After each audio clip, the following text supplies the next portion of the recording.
All right, what is going on, everybody? How are you doing? Welcome to another episode of Talking Buffalo, your weekday daily driver for Buffalo sports talk and more. I am your host, Patrick Moran. Thank you, as always, for tuning in, whether you're listening to this on the audio side, whether you're catching this on video, which if you are, this is a good chance you're watching this live here on a Thursday night. I am back at Imperial Pizza, South Buffalo, 2 locations now. I'll get to that in a second. But anyway, I am joined today by a special guest. He's been on the show a couple times, but it's never been in person, man. We've never done a show in person together. That changes right now. My man, Chad DeDominicis from Expected Buffalo. What's going on, buddy? How you doing? Good. I'm good. It's nice to do it in person. We've done a lot. Like, we've seen each other. Yeah. But this is like in person Right. first time. This is different, man. It's fun. It's great to have you on the show, man. Again, we are here live at Imperial Pizza. Just banged out some wings before we got going. Some medium wings. I got to make sure I get them right. Jamaican jerk. Yes. Homage to Joe Yurden, by the way. Those are Joe Yurden's favorite. I called them when I told them what kind of wings. I said Caribbean jerk, and they looked at me like I was the biggest idiot in the world. They're actually Jamaican jerk. Huge flavor, man. I was wearing it though, man. This was sticky. You said they were sticky, and they were sticky. Totally worth it though, man. This food here is just it's so consistent. I say it all the time. When you come here, we were talking about this over dinner.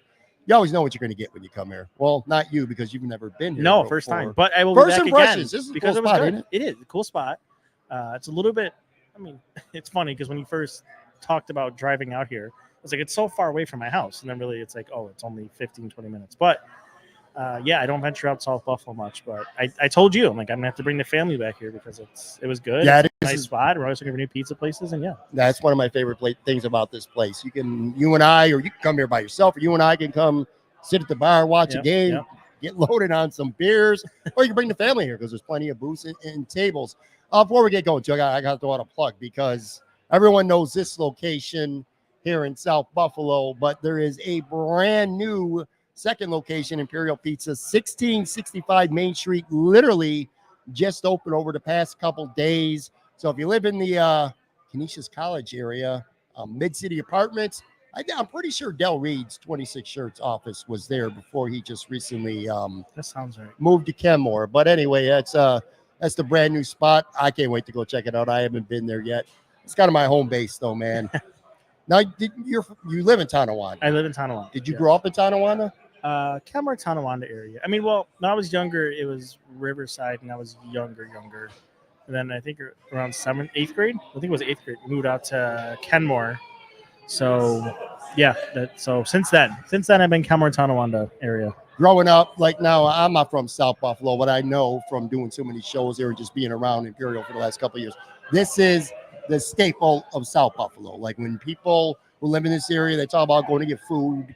This is the place. Like growing up, did you have like a staple that you can remember in the areas that you lived? There's not too many of them in Western New York. No, probably not really that I'm trying to think about now. I mean, we had like bars when we were younger, but those were just dive bars, So it's like it's not like it's anywhere that was special. You weren't getting the bars when you were 10 years old. Chad, No. It's crazy now that I say younger because I like 35 and younger is like 22, 23, and like it hurts to say it. It hurts to say it. It does. You're getting to that age where I know. You're at a crossroads right now. You're not young, but you're also not old. In that mid 30s, 100%. Things start to like maybe creak a little bit more. It starts to. You don't get up the next morning after a long night. No, quite as easy. Like I told you, I used to do most of my hockey work. I still do at night. When my kids go to bed from like 9 to like I used to go to like 12 or 1 or even sometimes 2. And then I get up the next day and go to work at 7 in the morning. But like, no, not anymore. Like it doesn't work. Like usually I'd be able to go like multiple weeks without the tiredness hitting me. Where now it's a week maybe, and then I'm cooked. I'm down. We're going to obviously we're going to talk some Buffalo Sabres. That's the primary reason why I got you on. Also going to talk some Bills because whether you like it or not, I know that you can hold your own with a Buffalo Bills football conversation. You do follow the team. I mean, you don't write about the team, not like you do, covering the Sabres. Two different animals for you. But I know that you cover the Bill or follow the Bills closely enough that we could talk about them. And this has just been Before we get into those specific team talks, Okay. if I would have told you this, and this is not fun to say, but I feel like this is kind of a reality right now. Okay. If I would have told you in August, Yeah. and we're having a pre-Bills season episode and talking maybe a little bit about the Sabres at the time. If I would have told you that we are here at Imperial Pizza and we're like a week away from Thanksgiving, and the Buffalo Bills season would be on the brink already. And the Buffalo Sabres, while certainly not enough of a sample size to deem this season a success or a failure, Right. I think it's safe to say there's issues, and they're at least to some extent, partially because of injuries too now, Mhm. in trouble. Yeah. If I would have told you that in August, it'd be like, the Sabres are reeling a little bit, and the Bills, their season's on the brink. What would you have thought at that time? It's just before Thanksgiving, Yeah. not New Year's, before Thanksgiving. The Sabres one I could understand if they got out of the gate slow. That one I could have believed. The Bills part of it, I probably would have said, okay, when did Allen get hurt? What game did he get hurt? How many Right. games did he miss? Sure. What happened? Yeah. Now there are injuries that are part of it, but not on that side of the ball. No.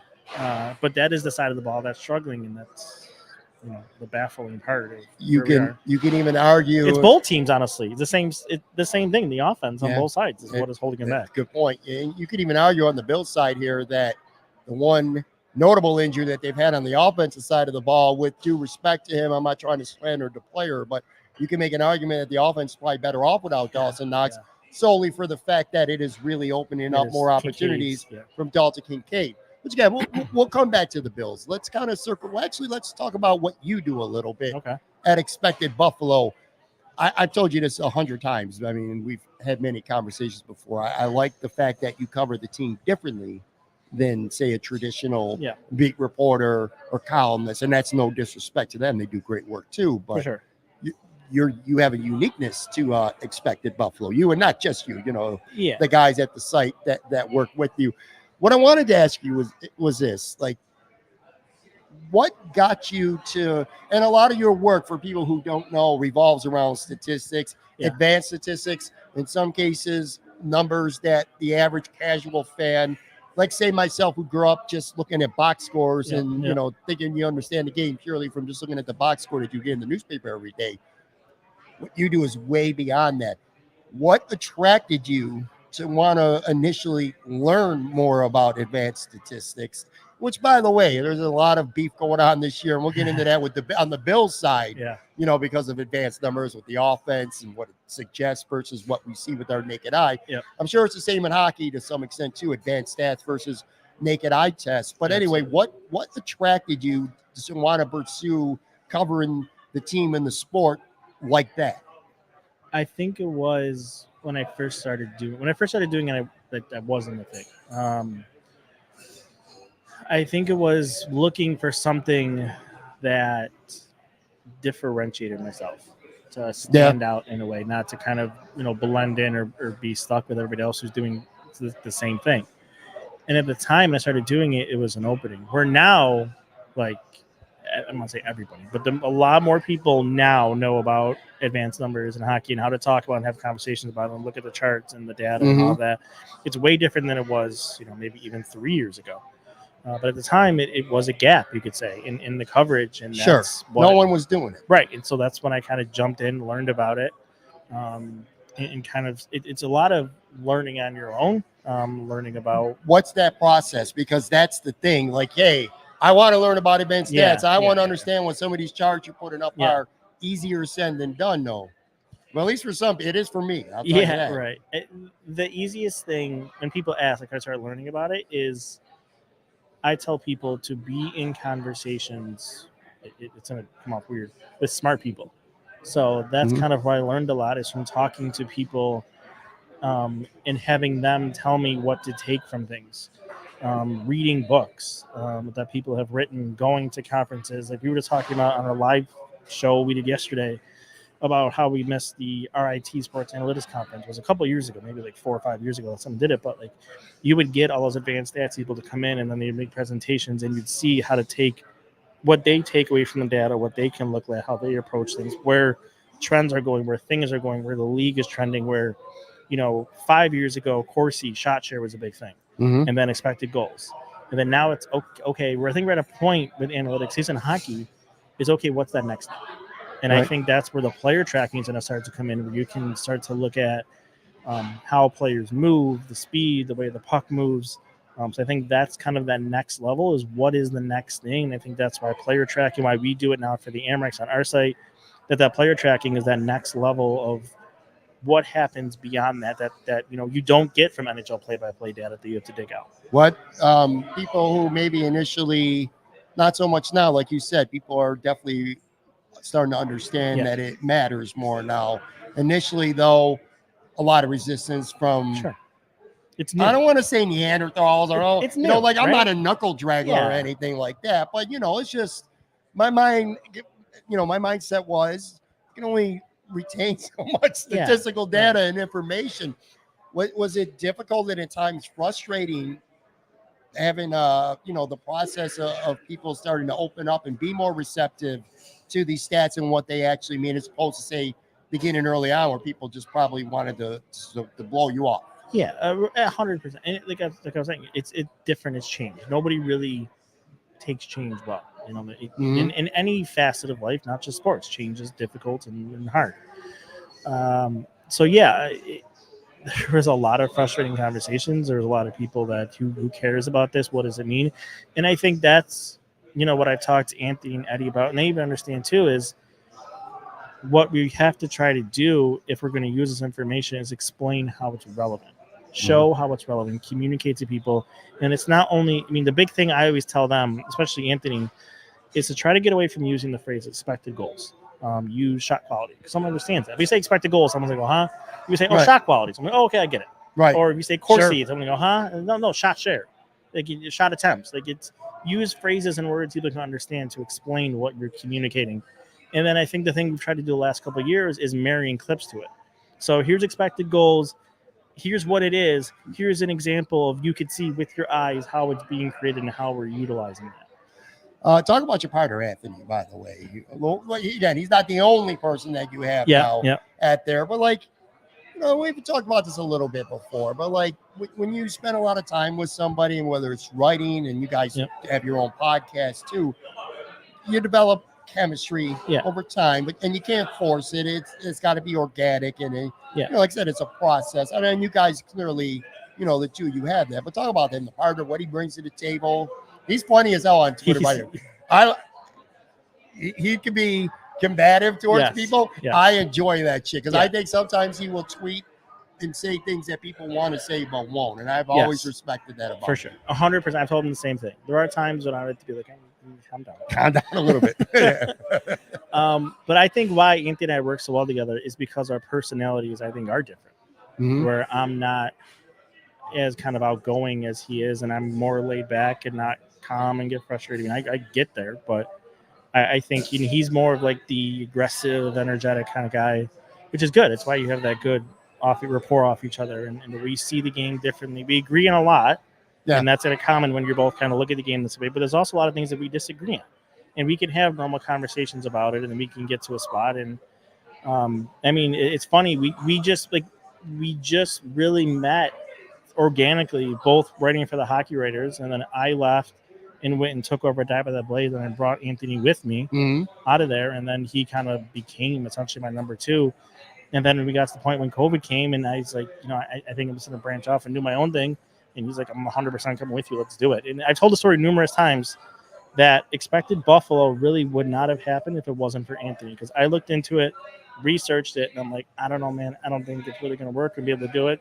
He's like, no, we're doing it. We can make it work. I'm like, okay, fine. Well, I guess we're going to do it. And sure enough, and that's where it's going. So I really give him a lot of credit because the site would not have happened if he was like, okay, I guess you're right. Like he pushed me to kind of do it because he knew I think that was the next step that him and I had to take to go where we wanted to go and do what we wanted to do and kind of just be on our own and not under anybody's, watch like we were at SB Nation. Yeah. And I got to tell you, man, I really do appreciate the fact that you guys do something still different. Even if people are warming up to it, right, but they're still a long ways away from completely understanding it and other people doing it. They might start to replicate you guys a little bit here and there now, but they're not there yet. I talked to, you mentioned COVID. talked to a lot of media people and plenty of content creators. And for all the horrible freaking things that COVID brought to the country and the world, kind of like to a man or to a woman, a lot of people said that COVID actually helped them in terms of content creation, in part because people are just sitting around not doing shit. Right.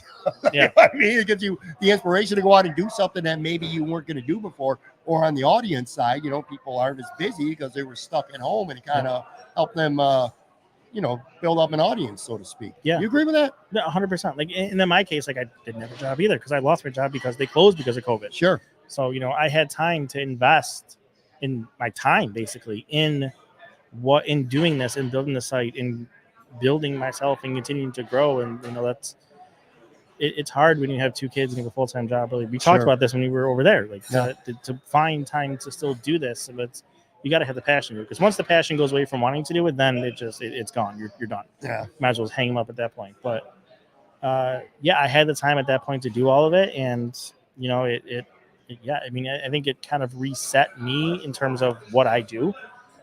It put me on a new path. It put me on my own for the first time doing this, and being comfortable to go on my own and have that confidence that we could do it. And, you know, it'll be 3 years in April, and it's gone better than I could ever imagine. I told Anthony we'll get like 25 subscribers. That's it. And like, it blown away, and it's incredible. And you know, I'm thankful for everybody who 3 guys, he bringing Eddie, you know, that just talk about hockey and willing to support you. You're a writer by trade, you know, by skill, by craft, I should say. You do plenty of podcasting now. Do you like podcasting? And I'm not talking about you coming and doing the show at Imperial. I know you're going to patronize me and say that you like that. But on a serious side, you like when you do the show with Anthony, and we talked a little bit about this over dinner. Do you enjoy doing the podcast? I enjoy the podcasting itself. Sure. The planning out what you're going to talk about, the conversation, like now, just having conversation, talking about sports. That's what I like to do. It's fun. Mm-hmm. It's after, right? It's the work that goes into after you do it, the cutting it up, depending how far you want to go to and what you want to do. I mean, you could record a podcast, not edit it, put it out there, and you could just do it. People do that. That's fine. But if you want to, you know, be a respected podcast, or you want to grow your podcast, you have to edit it. You have to make it seem, and that's what we've been trying to do, you know, over the last year. We've changed some of our stuff and how we put out our podcast. And then we're also talking about cutting up clips. And that's important too. Like, as you're taking notes, as you're doing the show, so you're trying to focus on what Anthony's saying. And like, oh man, he had a good statement. He just said, I want to clip that. Wait, what time are we at? We're at this time, write it down, but also listen to Anthony. Like, it's sure, you know, and then going back, clipping it, and then scheduling. You're playing 2 roles. You're a producer too. Yeah. You know, like right now, you're going to talk, and we're going to be bouncing, and you're going to leave, and I'm going to be stuck doing all the extra shit. 100%. And you know how it is because you do it. That's how it works with your show. Yeah, for sure. Look, I'm very grateful for every single person who listens or watches this show, and I don't want to sound like a complainer because I like doing this. I love doing this for the most part. Yes. But it is a lot of work, and I think there are some people who don't understand. You know, we record for an hour, and it's probably 3 hours at least by the time you're done between the show notes and the cutting of the clips, like you said, the editing, the audio, the video side, putting stuff up. Pretty lively here in Imperial. By Imperial standards, this is a medium to small size crowd, but they're pretty noisy, pretty vocal going on. I mean, there was a Bengals Ravens game just getting started. I just noticed that. I looked up and I saw it was on. And by the way, we're playing with fire. So Chad and I we were banging out our wings before we started. Wanted to make sure we started on time, left a lot on the table. Yeah. And I was telling you the story. I'll tell people who are watching and listening to this real quick. So I had, over the summer, we were doing patio shows because it's beautiful. This is a great patio here at Imperial. I had Lance Lasowski from the Buffalo News on with me, and he wasn't feeling it. He wasn't feeling good. So we got a lot of wings, and he only had like 1 or 2, and then he left pretty much right after. And so I had a table with a whole shitload of wings still. And then I go outside and I start breaking down my equipment and stuff, packing up the camera, you know, the mixer and all that stuff. Some dude who was clearly drunk just gets up from the bar, goes right to the table, looks at the wings, and I'm watching him do this. He just starts eating them. And I was like, oh. And then I'm like, you know, all right. Turn back around, and he went to like the counter, got an empty box, goes to the table and starts taking my and Lance's wings and putting them in a box to go. I was like, I was going to yell at him, but then I was like, you know what? I told you this. I was like, got to. if you got the balls to do something like that, if you're 100%, that drunk or that ballsy to just go on another table, take someone's leftover wings, which they weren't technically leftover. I was going to eat them at home. I was kind of, that part pissed me off. Then I was like, well, fuck it, man. This dude, this dude deserves it. Hopefully, what I'm saying is this. I hope it doesn't happen again because there's still a good amount of Jamaican jerk wings up there, and I really want to be able to get after them. Let's spend a couple minutes talking Sabres here before we dive into some Bills. I said this won't be too long of an episode. Obviously, the big news on, what was it? It was Tuesday night, which, by the way, I didn't feel good on Tuesday night. And I took a really, really late nap, like around 5:30 or so. I just didn't have no energy. I didn't feel good. I woke up knowing the Sabres game was on. And this is, wow, there's plates flying all over the place there in Imperial tonight. What the hell's going on here? Anyway, so the Bills played on Monday night. I was heated. I was up all night. It was a late night. I did a post-game show. I probably had to go to bed at 3 in the morning. I had to get up really early. Was tired, no energy. Took a nap. Got up 5 minutes before the Sabres game. Saw, the rest of the Kyle Okposo 1,000 game ceremony, which was really cool. Really good. Congratulations to him. Yep. Within 5 minutes, it's 2-0. And then Tage Thompson gets hurt. No lie. I said, I got to get up. I turned the TV off. Took a shower, got a bite to eat. I put the TV back on, and within 30 seconds, he got hurt again. All within, I watched maybe 4.5 minutes of Sabres hockey. Saw 2 goals against him with my eyes, and Tage get hurt twice. So it was your fault. Yeah, I guess. Anyway, wrist injury, or should we call it, was it an upper body injury? Is that hand or wrist? That's what they say in hockey, right? Yeah. All right, well, Granato did say on Thursday that it would be less than 2 months. Yeah. So I guess the expectation is 4 to 6 weeks. 4 to 6 weeks is what 4 to 6 weeks. Yeah. Talk about, the impact on the team with that injury and on the lines. And this was just the lines on Thursday. They could easily change. But I thought it would be Middlestat who would just fill in for Tuck and Skinner. But on the Thursday practice anyway, it was Dylan Cousins. So what's your thoughts on that? And obviously how this team's going to try to tread water, so to speak, with their best scorer down. Yeah, I mean, look, it's going to hurt. And I said, I think it was last week, or even, I think it was last week, that, the production in terms of goals is not where it was the past 2 seasons right now. I mean, he still has 5 goals, which is good. But I think he's playing his best. He was playing his best all-around hockey right now, both offensively, defensively, and then on the penalty kill, we're going to end up getting hurt, unfortunately, which is one of the reasons why I like having good players on your penalty kill, but then also, it's because then that happens. Sure. You get hit by the puck, and then you're out. So yeah, I mean, it's gonna hurt. I think it's survivable. If it was 2-3 months, then I don't know. 4 to 6 weeks you can make work. They did it. I mean, in the small stretch last year. The end of last season where he was hurt. The end of last year, he missed a couple games. I think they didn't lose. They lost 1 in overtime maybe. But they survived, and that's because Middlestat stepped up and he stayed there even when Thompson came back. It's the injury he had. He couldn't play center anyways. He played in the wing. Right. He made it work. But I think now the reason that they're going to Cousins in that spot is because I think they're trying to get Cousins going. I think he started slow. Then he struggled early in the season. Then he started to pick it up a little bit, and then he got in that fight in Philadelphia, which I don't look. I said it when Cousins started fighting when he was younger. That okay, that's great, that's awesome that he does that, but it's got to get to a point where it's to stop. You can't do it, and this is the reason why, because that happens. It sent you back. And you're the second line center on this team. Somebody else can handle that. You can't do it anymore. Good point. And maybe he learned now from this. Not only maybe he learned from being out, but I think his face maybe learned too, because he took the brunt of that one. But I think they're trying to get him going, putting him with their best offensive wingers, and see if they can spark him and get him going. Because Middlestat has had a good season. He's slowed down a little bit in here the last few, and I think that might be opponent driven. One thing I noticed about Middlestat is teams like Carolina, teams like Boston that forecheck you hard. That's not really his style to play against and succeed against. He can do it. He does it. But I think he also has struggles within those situations too. So I think he'll get going again. But I think really Cousins, they're trying to give him a kick here to get going. I was going to say kind of like tongue in cheek, but as I thought about it, it's not really tongue in cheek.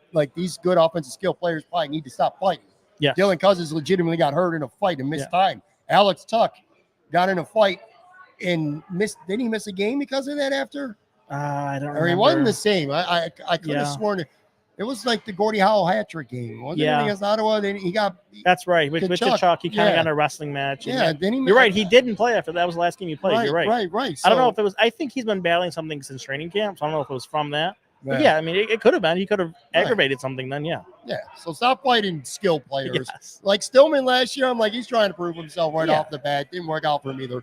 But I can live with him getting knocked out. All right. I ain't trying to get Alex Tucker or Dylan Cousins knocked out. I'm going to take like a quick, and I mean literally a 15-second break, maybe even a 5-second break. Come right back with Chad DeDominicis. Sabres Talk and Bills Talk coming right back.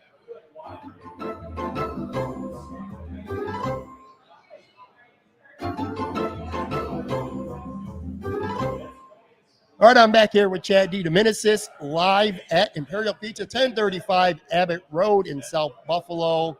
All right, so we were talking about the Sabres here before the break.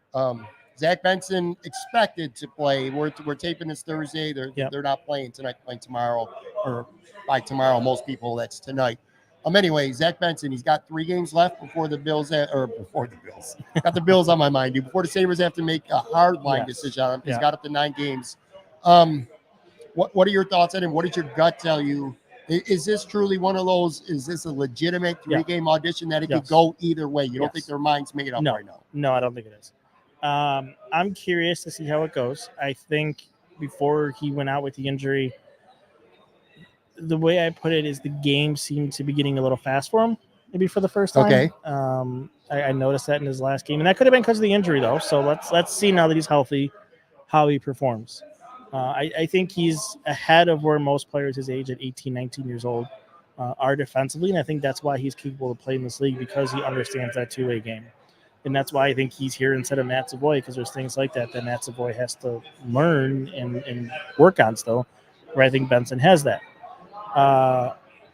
It's going to be interesting what they end up doing there, because even right now, like me, myself, I don't lean either way what they could do. What really could be a big impact in it, and we're in South Buffalo territory, is if Patrick Kane comes into the picture. Be careful. They might start cheering there if they hear you. I think that if that were to happen before he hit his 9th game, I think that's a pretty good indicator of what's going to happen with him. That he'll go back down to Wenatchee in the Western League with Matt Savoy in the same team, and he'll finish it. I mean, he'll go to World Juniors. That's the thing, too. He's probably going to go to the World Juniors in December in a month. So it's a couple more weeks before Team Canada camp starts, and then he'll go do that. So I think either way, they could stretch this out where they get to the 9th game, send him to the World Junior camp, and then don't have to make a decision yet. They can make it when he comes back. Sure. So that's on the table, too, that they can make work doing that. But, yeah, it's hard to tell right now which way it could go. It's really a straight 50-50 coin toss. What you did mention Pat Kane. Would it surprise you to see an announcement, whether it's Buffalo or somebody else, say maybe in the next handful of days? No. I think by the end of this week, early next week, he's going to pick where he's going. I think things got a little bit carried away earlier in the week with Buffalo. I'm not saying Buffalo's not part of it, because they are. They would do it. I think the coach wants it. The general manager wants it. You think the coach wants it? I do 100% think the coach wants it. I mean, he coached them in Chicago, so they have familiarity going back there. Yeah. And I think, and Dreger said it today, and I said it in our podcast earlier in the week, internally, I think there's confidence that they can get it done. Now it all depends on him, too. So now you got to think the thing about him is he wants to go to a team that gives him an opportunity to be a contender. I don't know if it's a playoff contender. I would assume a cup contender he wants to win again. Where Buffalo is going, that's not done this year. Whether Thompson's hurt or not, I don't know if Thompson's injury maybe even exasperates that they're not going to do that even more. Maybe he doesn't care and he just wants to come back and play in Buffalo, and he thinks there's a fit there. He knows Kevin Adams, a roommate. He knows the coach, former coach, and he feels comfortable, and that's where he wants to go. I think if he wants to come here, he will be here. They want him, and it'll happen. But I think ultimately it's going to be his decision where he wants to play, because Florida's going to be in it, Dallas is going to be in it, Carolina. There are some really good teams, I think, that are in this mix that he has to choose from. I think that's important that you said that, because there are some fans right now who, during the offseason, you heard this is the playoffs are our expectation. 100%. And then say if the Sabres are to go out, and who knows what kind of player Pat Kane is. I guess we'll find out in time what he has left. Sure. It's not even the age, it's the injury and the surgery and stuff like that. But what you can't accuse the Sabres of is making an effort to try to add a help us now type of player, or no. You don't agree? Let's talk about it, baby. That's what this podcast is for. I'm gonna have to watch. I don't want somebody you're to good. hit me in the back or something. I just want to say things about Patrick Kane. Look, if they were getting Patrick Kane from 2018, I think we're having a different conversation. Okay. This is a player who turns 35 years old on Sunday. This is a player who just had a surgery that only one player has come back, and Ed Jovanovski played 37 games, and then that was it. Nick Backstrom just had the surgery, Washington Capitals.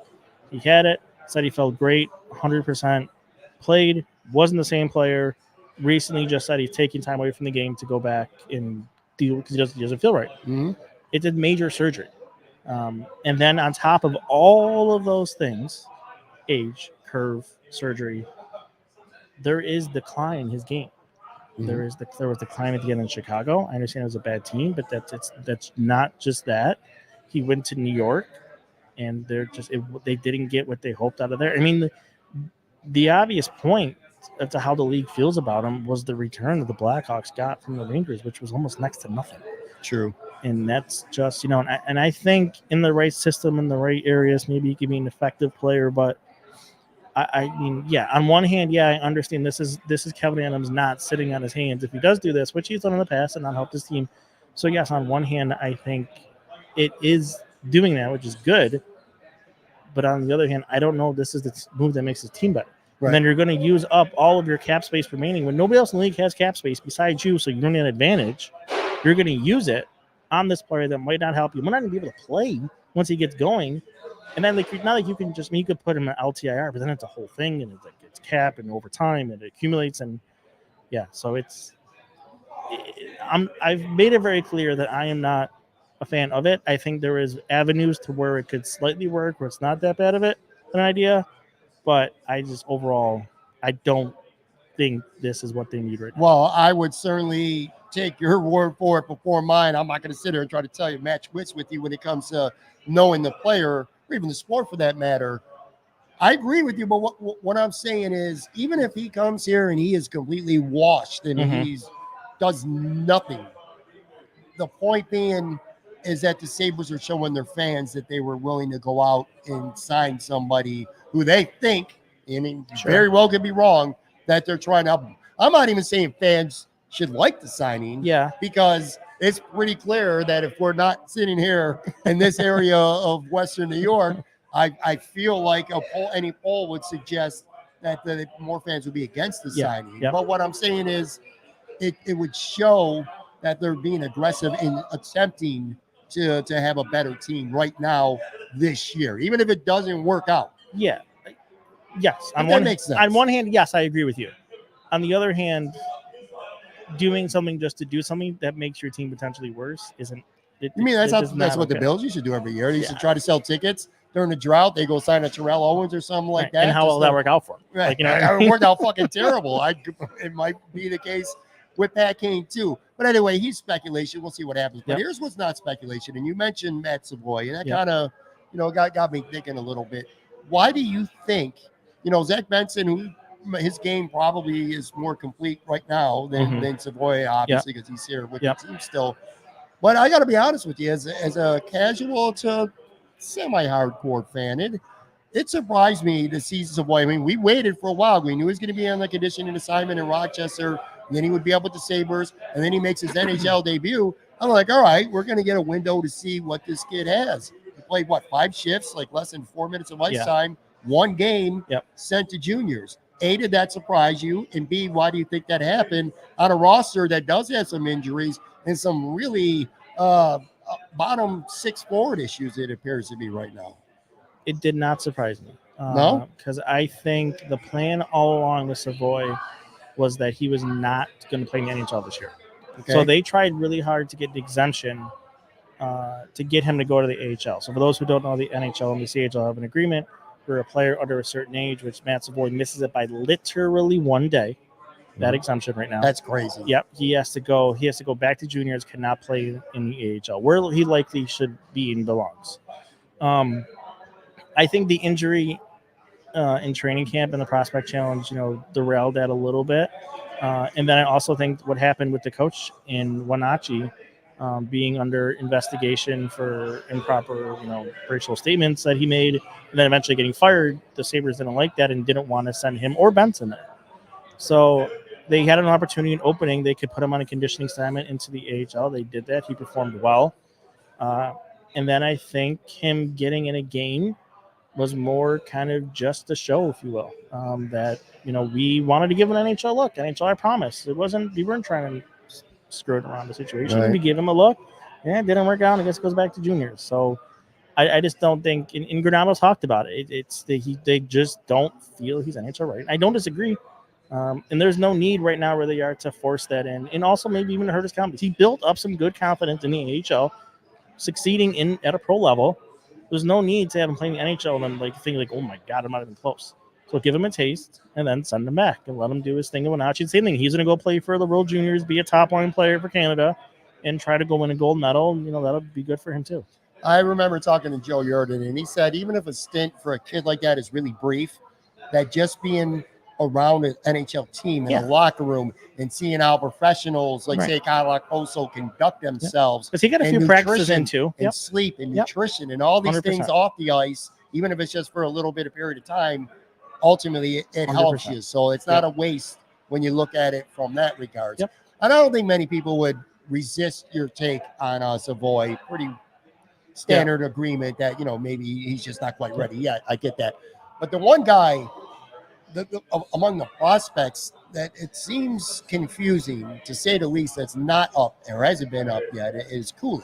Yep. Why? All right, educate me, man, or maybe you don't know yourself, I guess. But again, you go to these forward issues, and some of these guys who just aren't performing. When you factor in injuries, and other players have had opportunities, have been called up from Rochester, including Rusek, who's up at least for right now, anyway. Yeah. He'll probably go back soon when everyone's healthy. Is he going to probably be the one to go back when because they have to aggravate Comrie and Benson both. Right. So they got to create two roster spots. Tage will go on IR. So they got that's one, and they'll have to. Rusek goes back. Yes. Okay, but point being is Rusek got the call up before him. Sure. Like, why do you think that's happened so far? So there's a few things around it. So right in the now, we'll start with now and work our way back. So right now, the reason I think he's not here yet is because the Amherst are going through a ridiculous injury run right now. Last week they had a game. Right now they have one of their defensemen playing center on the third line, and they had one or two games last week where only two players from their actual at forward AHL roster at the start of the season were playing in that game. Mm-hmm. They had the rest of it was all ECHL forwards or even defensemen. So they had a run on it. They're starting to get healthy. Weissbach's coming back. Some other Kissikov's coming back. Victor Nuchev came back. So they're starting to get guys back. I think Mersch might even be close. So they're going to start getting guys back and healthier. And then I think that opens the opportunity down the road here with Thompson being out that he will eventually get a shot. I think why he didn't when Rusek and Byro got called up, I think because Byro deserved an opportunity last year, and he should have got one last year, but he had injuries. And then in training camp, he probably should have made the team, didn't have three goaltenders. So I think they kind of threw him a bone and, hey, okay, here you go. He scored 2 goals in his first game. Right, yes, exactly. Where Rusek, I think, was brought up more from a matchup situation. From the tracking, and I watched almost every Amherst game, besides one or two. We track him, all our data. He wasn't really having a great season. So I kind of took it away as maybe it was more of a matchup type situation and kind of a role on the play. But I think now when you're losing Thompson, you need that score up here. So I think it'll eventually come. I think they wanted him to work on his two-way game. That was the whole thing where defense wasn't that great. I did an article on that where I showed the numbers from tracking were good. I pulled out clips. I'm not seeing it. I don't know. So I don't think that's really a thing. If that is, I think they're wrong. In my opinion, I mean, they're professionals, so whatever, that's fine. But from what I watch, what I see, and the numbers that I track, he looks, for a 19-year-old, he's passable. Okay, he can go play in the NHL. Mm-hmm. But I think his time is coming. I think he'll get an opportunity here soon. I forgot one other factoid from that Boston game on Tuesday night. So like I said, they didn't give up 5 goals. Tate gets hurt twice. Yep. And which probably should make me encouraged and happy, but I'm going to be honest with you, it didn't. I'm like, oh, great, fucking Victor Olofsson scored twice. They're never going to get rid of this dude. That's his thing. He scores in those blowout games. Like, just enough to not get to, put on waivers or whatever.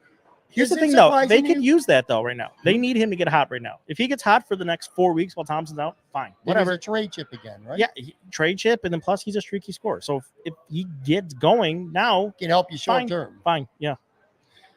It's frustrating with him. I mean, the guy's a healthy scratch half the time.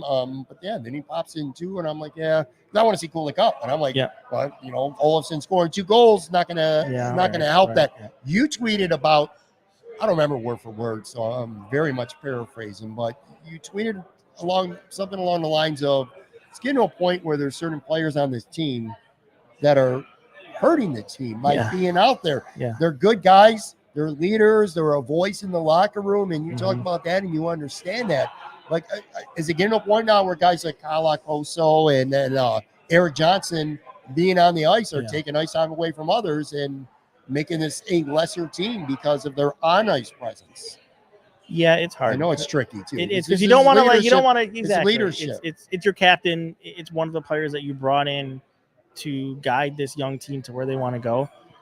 So it's difficult, and in the postal especially, I feel bad saying like he's not, because he's a good guy. I mean, he's played well enough for them for the last couple of years, but it's just he's lost his step. 35 years old. I just don't think it's there anymore. Yeah. And I don't think he should be an everyday player for them. I think if he is a rotational player, you might get better performance out of him because he's not going every single night. Maybe he'll have more juice. And like, it was funny in the Boston game, he's one of the few guys, he turned the clock back, and he was up for that game. That was the Opolso we saw last year. Right. But that was the only time we've seen him all year. And I think that's because he's getting the minutes too, and I think that's holding him back and forward. It's making it difficult to make their bottom section. How do you get your captain to be okay with sitting in the press box? They did it once or twice last year where they said he had some soreness and he missed some games. So maybe you approach it as, that you agree with him, hey, it's not going to be 4 or 5, maybe 1 or 2, maybe a back-to-back. Mm-hmm. On back-to-backs, we're going to rest you a couple times. We'll call. I mean, all of the leagues do it. They do that load management thing. You could pass off as that. No one would question it. But again, you're sitting down your captain. And in hockey, that's like, he's I don't say the face of your team, but he's the leader in that room, and that's a big thing. And what about when you get to a big stretch of games? You know what I mean? Like, a very critical stretch. Like, say you got, I don't know, like 3 and 4 nights, but every game matters in the standings, but like they really matter. Yeah. It's just, I feel like it's a tough sell. I'm not sure he's going to do that. No, and Eric Johnson's the same thing. It's in the beginning of the season, you could deal with the 5-on-5 play because of how much he was helping the penalty kill. Where I think that's backtracking now. The 5-on-5 play isn't improving, and I think he's declining with the penalty kill. And now you have Ryan Johnson here, who clearly looks ready to play in this league. And I always thought he was. I thought all he needed to be coming out of college. All he needed for me was to just get used to the speed.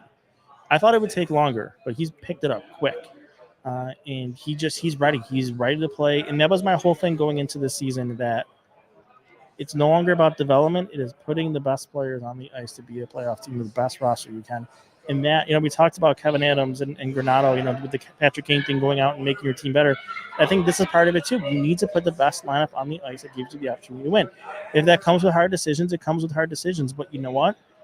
This organization should feel they're in a different spot now, and playoffs are the priority. It's no longer just about development. Should it upset fans? Most people are going to be listening to this sometime Friday. They're in Winnipeg. Yogi Haru returns to the lineup. Is it going to be upsetting, and should it be upsetting to fans if Ryan Johnson's not playing and Eric Johnson is? Yes. I think Johnson's going to – I think what will happen is they'll do the 11 and 7 thing again. I think they'll try to kind of play that out as long as they can. So 11 forward, 7 defensemen. But how do you feel about that? It depends. If the 7th defenseman is Ryan Johnson, he's playing 9 minutes, then it's what are we doing? If Eric Johnson's the 7th defenseman, he's just playing penalty kill, and he's giving you 8 minutes, 5-on-5, then all right, fine. Because I think where the roster is right now, if they don't really need, they don't have another forward that they need to be playing right now. Now I think that starts to get more difficult when Benson is back. And if Olofsson's still going, and you don't want to take him out because of the scoring, then you got to play 12 forwards. And if Patrick Kane shows up, then he's got to play. So that changes your approach too. And then you're going to have to activate 3 goalies here soon too. So the roster spots then get limited, and it becomes a whole different conversation with itself. And the whole goalie thing is another. Do you think there's a chance that they continue to do this 3 goalie thing for quite a while longer? Like it's not even just like short term. By short term, I mean days or maybe even a couple of weeks. Like it might stretch longer than that, where they don't make a decision on who that 2's going to be. It depends. It depends, because this season's been goofy. That Levi has actually performed, I think, even since training camp, has been the worst among the 3. Yeah. Comrie was playing really well until he got hurt. It's unfortunate, but he's going to get back in there, and they're giving him the Winnipeg game. So that's what they believe in him. You know, right when he gets back, he goes right back in. And Luukkonen, you know, for as much as I beat up on him, he's been good. He got into that Bruins game, and I just took away. He looks confident. So you roll with that. So what does that mean for Levi? This is the thing I was afraid of. He's 21 years old, and nobody is why you're riled out all summer. And it may be something I don't like Levi, and I love Levi. I'm very confident for his future. But 21 years old goaltenders do not work in this league. And we are seeing it in the games he has played. He's maybe had 1 or 2 good games, and the rest of the games he has like shaky and inconsistent, because it is hard to play in this league.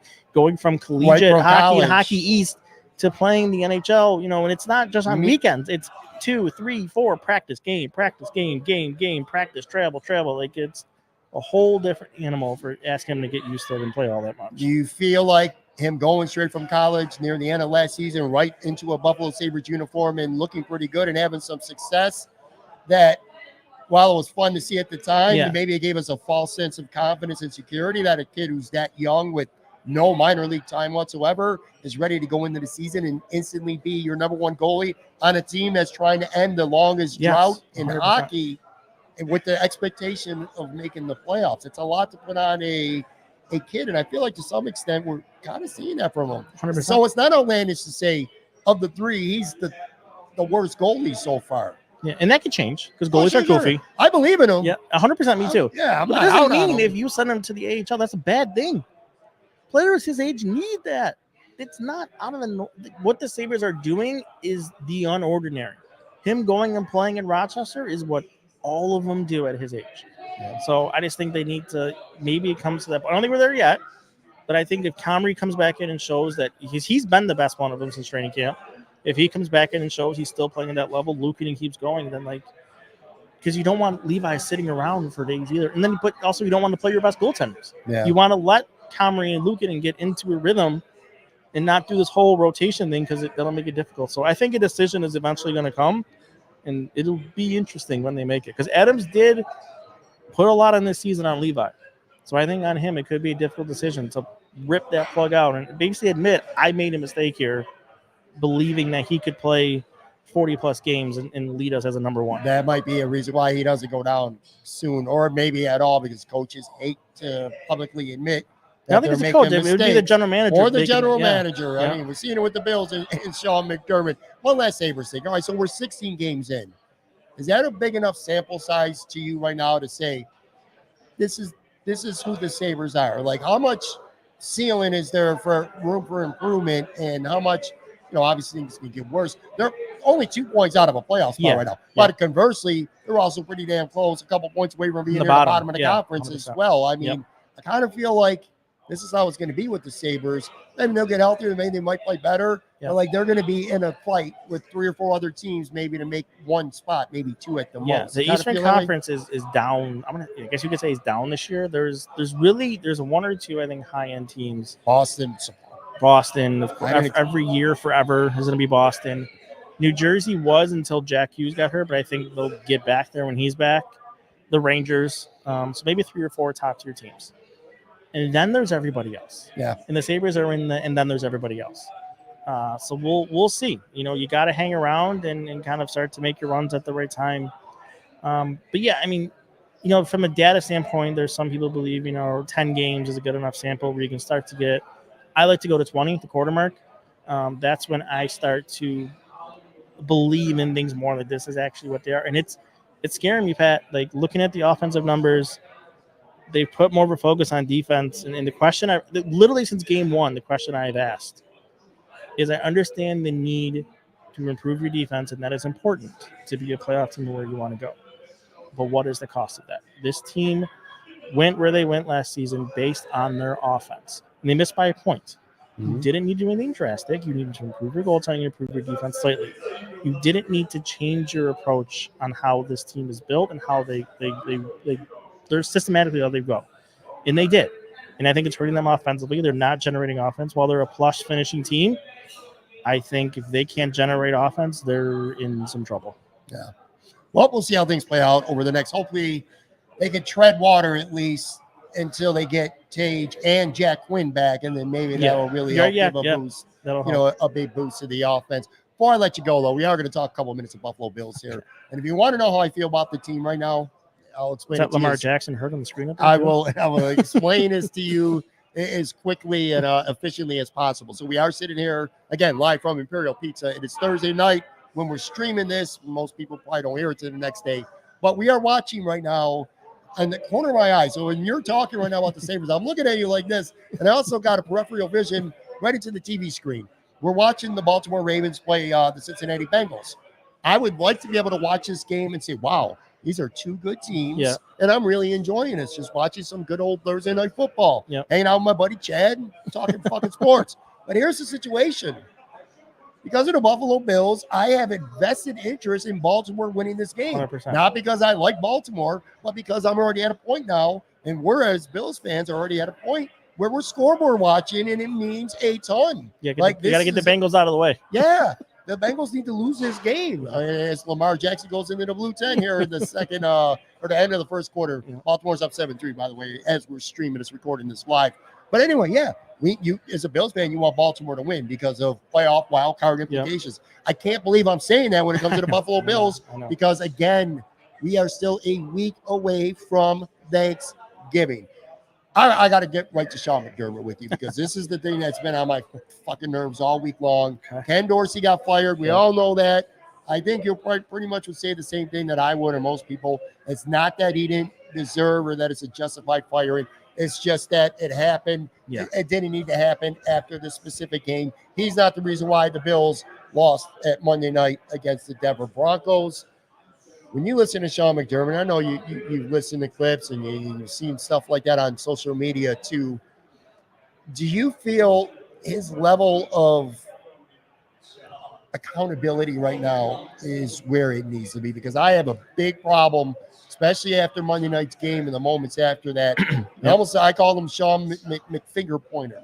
I couldn't believe that the head coach was throwing the offense and special teams under the bus. And anybody he could under the bus. It's not his defense, though. Nope. He was praising that defense profusely. I see a head coach right now. But whose unit was on the field and they lost the game, though? That's what I'm saying. You could listen. I understand the defense played well that game. That's fine. They did. For as injured as they are, they played well. Most of the game. But whose unit was on the field? I couldn't agree more. And that's what I'm talking about. For people, if you were smart enough to never listen to his comments, he did. He's talking about and he wasn't wrong. Talking about the 4 turnovers. 100%. Know the offense has been an issue. No consistency. He's right. Talking about the special teams has been a disaster. More on that in a second. He's right. But he just went out of his way, which I hadn't heard before him all season, talking about the injuries. I didn't hear him mention all the injuries the last couple of weeks, but in this game specifically, talked about being 5 starters down and how great they played. And that is true. But at the end of the day, no matter how shitty the offense played, they scored with a minute 58 or minute 55 left in the game, and all the Bills had to do was have one stop on defense. Game was over. Didn't do it. Denver's last 2 drives of that game, a 12-play touchdown drive and a 10-play field goal drive. Couldn't get off the field. Denver scored and they won. And that's not the first time. I talked about the subject earlier this week. New England. Shitty-ass offense for a half. Wake up in the second half. Take the lead. Mac Jones drives the field. Mac Jones goes 75 yards on the field. Not for a field goal to send it to overtime. A touchdown to win the game. The Giants drove down to the 1.5-yard line. They easily could have lost that game on the last play. Tampa Bay. A 17-play drive to get within 1 score, get the ball back, and a Hail Mary that should have been caught. If you would have turned around 1 second earlier. So this is a defense that's not closing out games, and the injuries are absolutely a factor. 100%. But my point is, there's no accountability. He's not accepting that accountability. He does later on in the week when he goes, it all starts with me. The standard bullshit coach speak. But I'm pretty heated at him because of he's sending his players out there or other parts of his team under the bus. And I don't like the leadership. He's talking about leadership, but I'm not seeing it.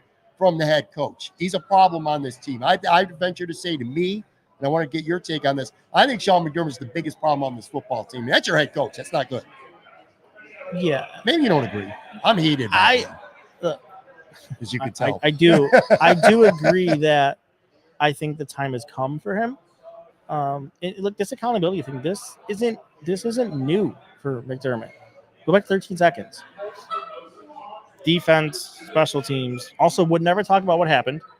They don't know what happened. No, but it wasn't. Special teams coach goes away. Article talking about players talking off the record. Yeah. Leslie Frazier disappears. You have guys taking. Chad Hall leaves. Other coaches leave for lateral moves.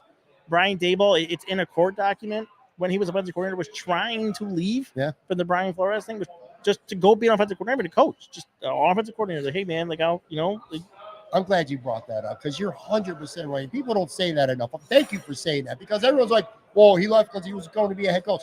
Dude wanted out. Before that, the year before that, he was trying to get out. Yes. Anyway. So yeah, I think, and look, McDermott's a good coach. I want to say that to make it very clear. He has done a lot of things to get this team to where they are. But the way in my head where no one will be able to explain it to me and I will let it go. Well, first of all, I'll never let him go for 13 seconds. I think that will always stick with me, and that was kind of when I was done with him at that point. There's no rebound from that, unless they would have won again, which they don't look like they're anywhere close to that. They're going backwards. But Allen is no longer he's on his high, early, late 20s, 27, 28. But he's only had one coach his entire career. McDermott had his chance with Allen. He couldn't get it done. He's on his third offensive coordinator now.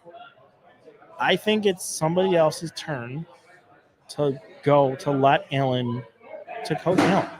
And here's the thing too, they've almost effectively entirely wasted the Diggs time.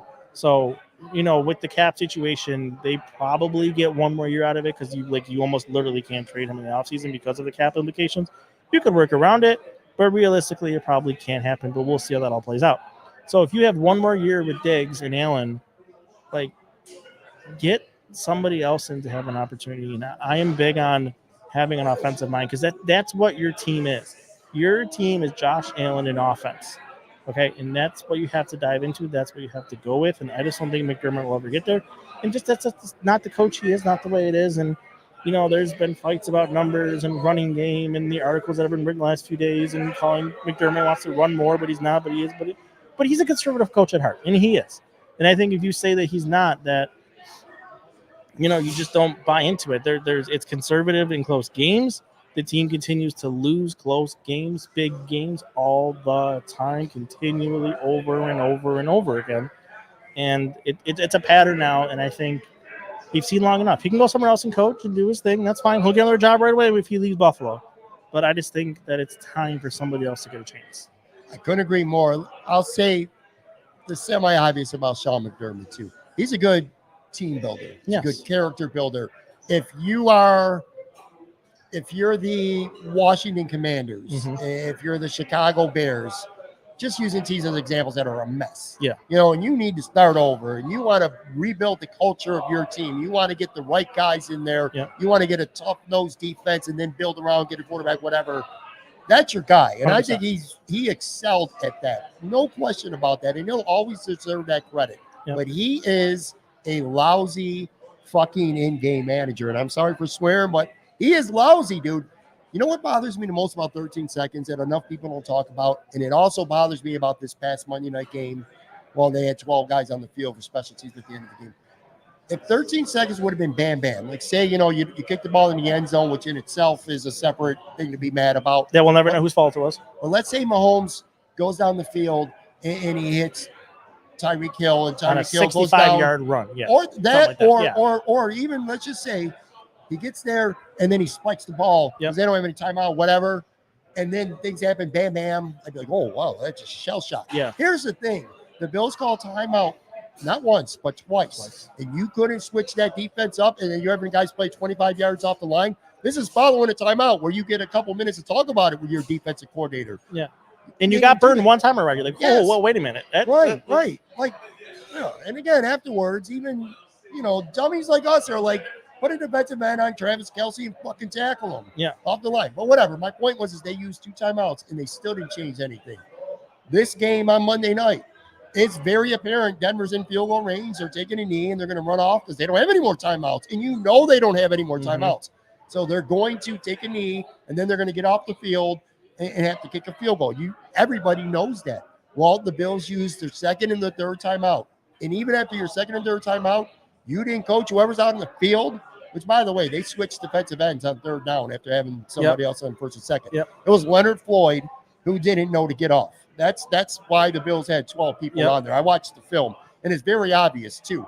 It was clear that it was communicated to everyone else except Leonard Floyd. And I'm not trying to call him out because I believe that it wasn't communicated to him, and he thought the defense was supposed to stay on the field. Yeah, exactly. But Damar Hamlin, Dane Jackson, Rasul Douglas, Teron Johnson, and 10,000-pound Laval Joseph got off the field. And 6 guys came on, and Leonard Floyd was supposed to be the 6th to get off. Here's my point, though. You have 2 timeouts, and whether you're Matthew Smiley or McDermott to Smiley or Smiley to the players or McDermott directly to the players, you don't communicate what you're doing at the end of the game to all the players. That is just inexcusable in-game coaching.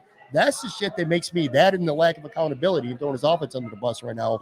That's what's making me done with Sean McDermott. And I'm questioning if this is as far as he's going to be able to take a football team. If we've already seen peak Buffalo Bills under Sean McDermott.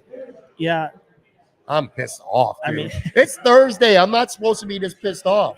Yeah, I get it. And I agree. I'm the same spot you are. I agree. But I also think at the same time, while McDermott is an issue, if you will, I still think it can't overshadow what the primary issue is.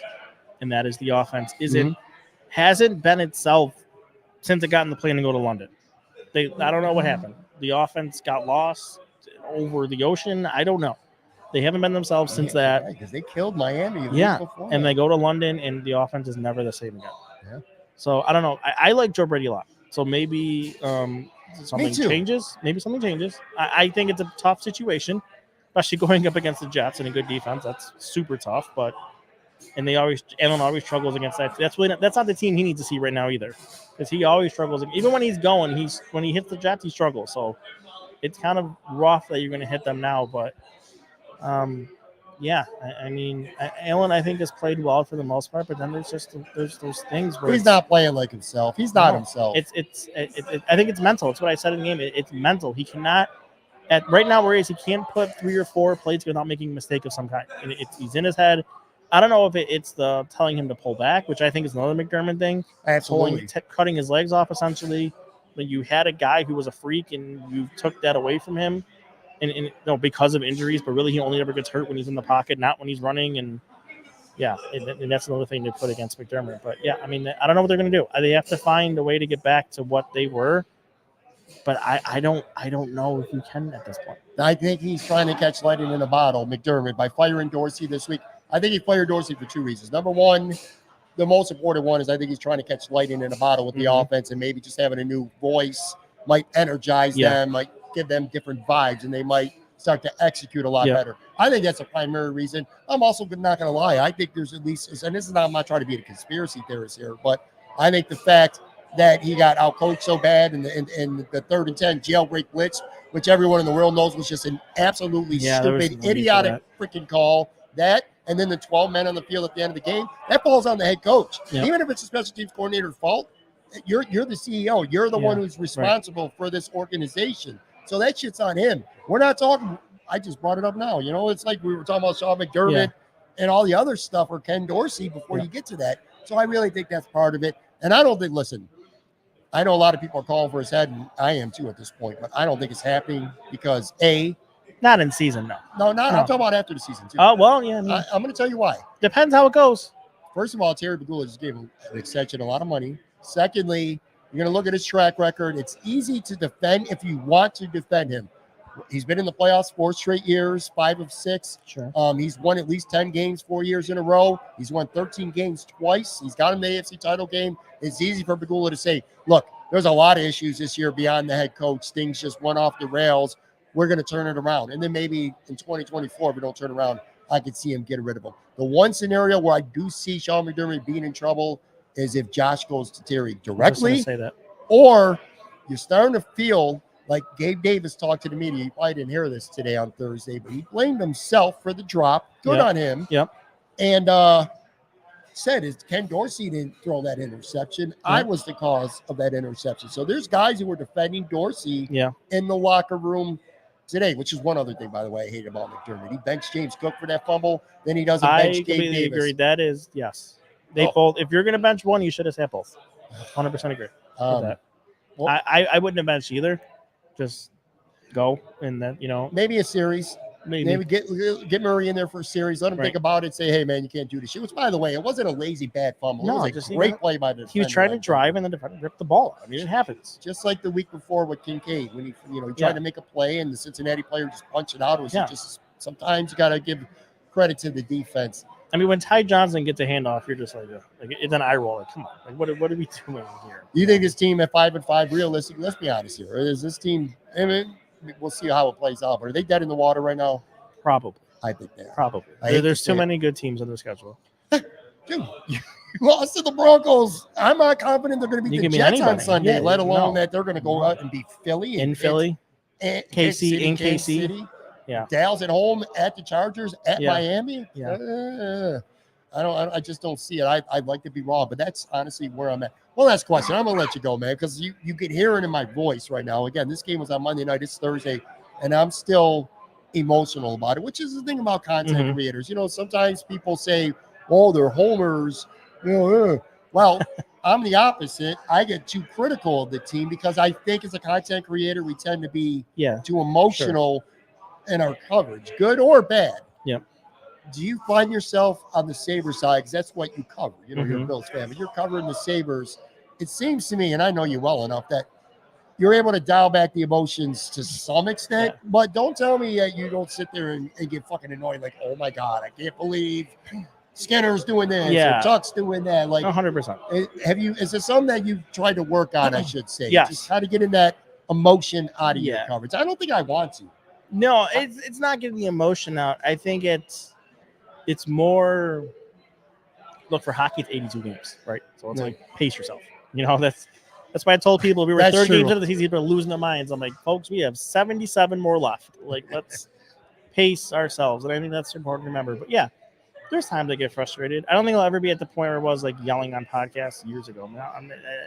I just did that like 3 times. I won't. Yeah, I'm not going to. The Sabres are not going to beat me up enough again to get to that point. I've already been beat up enough by them. Like, there's nothing else they can really do to like get me there. But I think a lot of it too is taking a step back and understanding, using the information, the data, kind of to guide me in making those decisions. Where maybe I see something with my eyes and I'm like, okay, before I go off about it, let me watch the play a second or a third or even 4th time. Let me look at what the numbers ABC behind that play, why that happened, or something. That I missed something that could have happened and resulted in that. So I think, and I think it's weird for me, like on the Sabres side, like, I'm a fan, but also I cover the team, so I approach it differently. Trying to look at things realistically and not losing my head, because that's like that's a bit much. You don't need to do all the time. Where on the Bill side, I think I'm a little bit more critical and outgoing because I'm a fan. Like, I'm not, like, people have said to me, like, why don't you have the Bills on your site? And we've thought about it and talked about it, but like, I just want to be a fan of the team. Yeah. Like, I don't want to cover them. I don't want to get involved in that. Like, there's enough drama in the streets with the NFL analytics stuff right now. Oh, I know, man. I don't want to be involved in. Like, there's EPA, look, DVOA.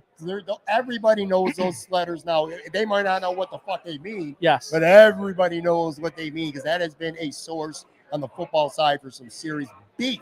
And some of the ways was right or wrong. Some of the ways that the NFL stats people do stuff from a hockey perspective, the way I do with hockey, is it's frustrating.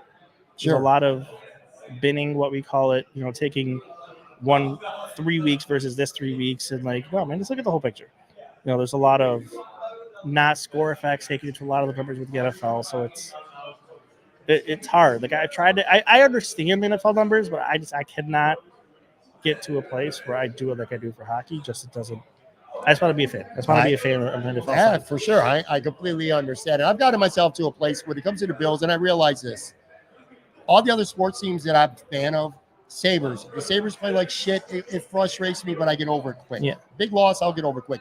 Yeah, I grew up. I've been a lifelong Yankees fan and Notre Dame fan too.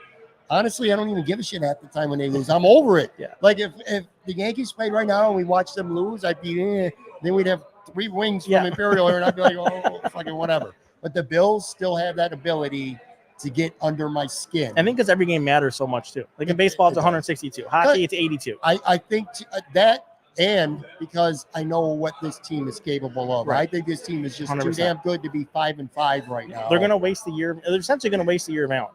They are. If you shouldn't ever do in his career, they are going to burn a year. I agree. And I hope we're wrong. And obviously, Me again, too. we're not trying to front here. We No. are Bills fans, and we both want to be wrong. I hope they win the rest of their games. Yeah, for sure.